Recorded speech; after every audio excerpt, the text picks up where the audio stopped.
ವಯನಾಡಿನಲ್ಲಿ ಸಂಭವಿಸಿರುವಂತಹ ಭೂಕುಸಿತದಿಂದಾಗಿ 5 ಪ್ರಾಣ ಕಳ್ಕೊಂಡ್ರೆ 7 ಮಂದಿ ನಾಪತ್ತೆಯಾಗಿದ್ದಾರಂತೆ. ಘಟನೆ ನಡೆದಿರೋ ಸ್ಥಳದಿಂದಲೇ ನೇರ ಸಂಪರ್ಕದಲ್ಲಿ ಜಾಯ್ನ್ ಆಗಿದ್ದಾರೆ ನಮ್ಮ ಪ್ರತಿನಿಧಿ ರಾಮ್. ರಾಮ್, ಘಟನಾ ಸ್ಥಳದಲ್ಲೇ ತಾವಿದ್ದೀರಾ, ಸ್ಥಳ ವಿವರಣೆ ಕೊಡಬಹುದಾ? ಜೊತೆಗೆ ರಕ್ಷಣಾ ಕಾರ್ಯ ಇನ್ನೂ ಕೂಡ ಮುಂದುವರೆದಿದ್ಯಾ? ಹೇಗೆ ಮಳೆ ಹೇಗಿದೆ ಅಲ್ಲಿ? ಶುಭಶ್ರೀ, ಖಂಡಿತವಾಗಿಯೂ ದೇವರನಾಡು ಕೇರಳದ ವಯನಾಡಿನ ಮೆಪ್ಪಾಡಿಯಲ್ಲಿ ಮತ್ತೊಂದು ಘೋರ ದುರಂತ ಸಂಭವಿಸಿದೆ. ನಾನು ಅದೇ ಸ್ಥಳದಲ್ಲಿದ್ದೇನೆ. ನೀವು ನೋಡ್ತಾ ಇರ್ಬೋದು, ಕಾರ್ಯಾಚರಣೆ ಈಗಲೂ ಸಹ ನಡೀತಾ ಇದೆ. ಅಂದರೆ ಈ ಒಂದು ಮೆಪ್ಪಾಡಿ ಬಳಿಯಲ್ಲಿ ಮೀನಾಕ್ಷಿ ನದಿಯ ಬಳಿ ಒಂದು ಸುರಂಗದ ಕಾಮಗಾರಿಯನ್ನು ನಡೆಸಲಾಗ್ತಾ ಇತ್ತು. ಆ ಒಂದು ಸ್ಥಳದಲ್ಲೇ ಈ ಒಂದು ದುರ್ಘಟನೆ ನಡೆದಿರುವಂಥದ್ದು. ಈ ಒಂದು ಘಟನೆಯಲ್ಲಿ 3 ಸಾವನ್ನಪ್ಪಿದ್ದಾರೆ. 7ಕ್ಕೂ ಹೆಚ್ಚು ಕಾರ್ಮಿಕರು ಈ ಒಂದು ಮಣ್ಣಿನ ಅಡಿಯಲ್ಲಿ ಸಿಲುಕಿದ್ದಾರೆ ಅನ್ನೋ ಕಾರಣಕ್ಕಾಗಿ ಕಾರ್ಯಾಚರಣೆ ನಡೆಸ್ತಾ ಇರುವಂಥದ್ದು. ಮತ್ತೆ ಈ ಒಂದು ಏನು ಸುರಂಗದ ಮಣ್ಣನ್ನು ತೆಗೆದಿದ್ರು ಅದನ್ನು ಇದೇ ಸ್ಥಳದಲ್ಲಿ ಇಟ್ಟಿದ್ರು. ಇದ್ರ ಜೊತೆಗೆ ಇದರ ಹಿಂಭಾಗ ಇದ್ದಂತಹ ಬೆಟ್ಟದಿಂದಲೂ ಸಹ ಮಣ್ಣಿನ ಕುಸಿತ ಆಗಿದೆ. ಅದೆರಡೂ ಸೇರಿ ರಭಸದಿಂದ ಬಂದ ಕಾರಣಕ್ಕೆ ಈ ದುರ್ಘಟನೆ ಸಂಭವಿಸಿರುವಂಥದ್ದು. ನೀವು ನೋಡ್ತಾ ಇರ್ಬೋದು, ಆ ಮೀನಾಕ್ಷಿ ನದಿಯ ಒಂದು ಸೇತುವೆಯ ಬಳಿಯ ಪರಿಸ್ಥಿತಿಯನ್ನ.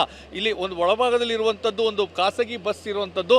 ಅಂದರೆ ಆ ಒಂದು ರಭಸಕ್ಕೆ ಬಂದು ಆ ಒಂದು ನದಿಯ ಒಳಭಾಗಕ್ಕೆ ಆ ಬಸ್ ಬಿದ್ದಿದೆ. ಅದೃಷ್ಟವಶಾತ್ ಈ ಬಸ್ಸು ಪಾರ್ಕಿಂಗ್ ಪ್ಲೇಸ್ನಲ್ಲಿತ್ತು. ಅಂದರೆ ಇಲ್ಲಿ ಸುರಂಗದಲ್ಲಿ ಕೆಲಸ ಮಾಡುವಂತಹ ಕಾರ್ಮಿಕರನ್ನ ಕರ್ಕೊಂಡು ಬರಲಿಕ್ಕೆ ಇದ್ದಂಥ ಬಸ್ಸು. ಹಾಗಾಗಿ ಈ ಬಸ್ನಲ್ಲಿ ಯಾರೊಬ್ಬರೂ ಸಹ ಇರಲಿಲ್ಲ. ಹೀಗಾಗಿ ಯಾವುದೇ ರೀತಿಯಾದಂಥ ಪ್ರಾಣ ಹಾನಿ ಸಂಭವಿಸಿಲ್ಲ.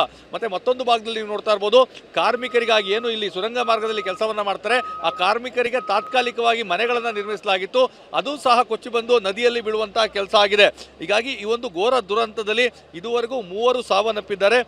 7 ಜನರು ನಾಪತ್ತೆಯಾಗಿದ್ದಾರೆ. ಅವರನ್ನು ಹುಡುಕುವಂತಹ ಕಾರ್ಯಾಚರಣೆ ಈಗಲೂ ಸಹ ನಡೀತಾ ಇದೆ. ತಾವು ಹೇಳಿದಂತೆ ಮಳೆ ಈಗಲೂ ಸಹ ಬರ್ತಾ ಇರುವಂಥದ್ದು. ಅಂದರೆ ಬಿಟ್ಟು ಬಿಡದೆ ಮಳೆ ಸುರಿತಾ ಇದೆ.